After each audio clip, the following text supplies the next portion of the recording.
Salut tout le monde, c'est Nico, votre coach, et aujourd'hui nous allons faire le test de Ruffier-Dixon. Alors quel est ce test? Tout simplement c'est un test de récupération à l'effort pour voir si vous êtes apte ou non à faire une activité physique et sportive. Ok?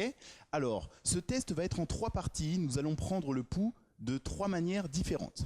Ça marche? La première, il faut s'asseoir confortablement sur son fauteuil. C'est pour ça que vous voyez que sur cette vidéo, je suis tranquille, allongé sur mon fauteuil. Donc, restez bien à l'aise et prenez votre pouls. Voilà. Ici, n'oubliez pas, on le prend sur 10 secondes. Voilà, le nombre de pulsations. Et ensuite, on multipliera le tout par 6.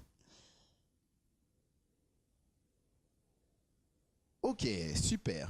Donc, normalement, vous avez votre premier pouls qu'il faut noter, qu'il faut garder précieusement. Deuxième étape, nous allons faire maintenant 30 flexions. Hop, voilà, je me lève, donc 30 flexions ici, gardez les deux mains devant vous et on va faire donc 30 flexions de jambes et nous prendrons le pouls immédiatement juste après les 30 flexions.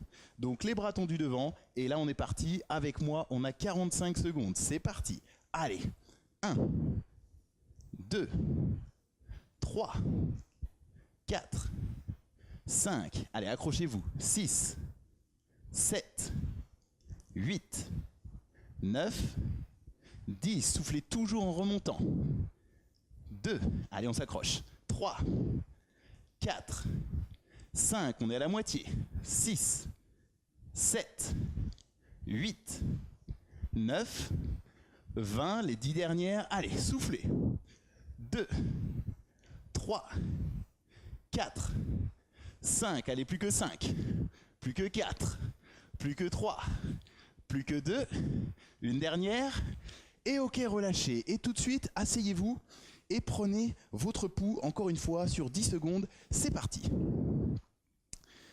Allez, on est concentré, voilà, ressentez bien chaque pulsation sur ces 10 secondes. Voilà, et encore une fois, vous allez multiplier ce résultat donc par 6 pour avoir votre fréquence cardiaque sur 1 minute.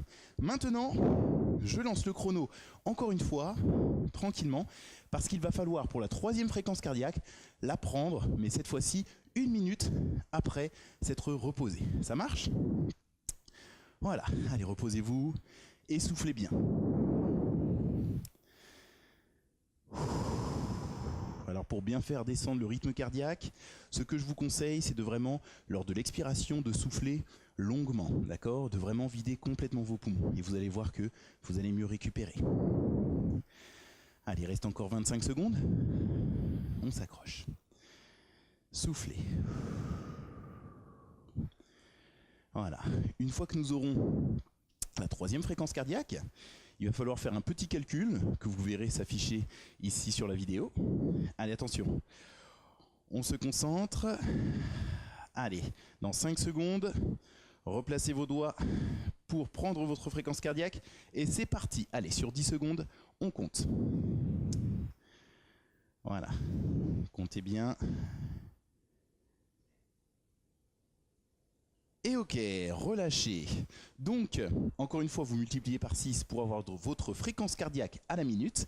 Et maintenant, ce résultat va nous permettre de savoir si vous récupérez bien ou pas à l'effort. Alors, vous allez voir la formule donc s'afficher sur la vidéo. Et donc, ce qu'il faut savoir, c'est que si le résultat de votre petit calcul est entre 0 et 5, c'est là que vous êtes en parfaite condition physique, vous récupérez super bien l'effort. Si vous êtes entre 5 et 10, c'est très bien, d'accord? C'est très bien, vous pouvez encore vous améliorer, mais c'est déjà vraiment pas mal. Si vous êtes entre 10 et 15, il va falloir travailler un petit peu le cardio, mais si vous êtes au-delà de 15, ce que je vous conseille, c'est d'aller voir votre médecin pour savoir si oui ou non vous êtes capable de suivre une activité physique et sportive. Et bien écoutez, maintenant vous savez tout, je vais vous laisser et je vous dis à la prochaine vidéo. Salut!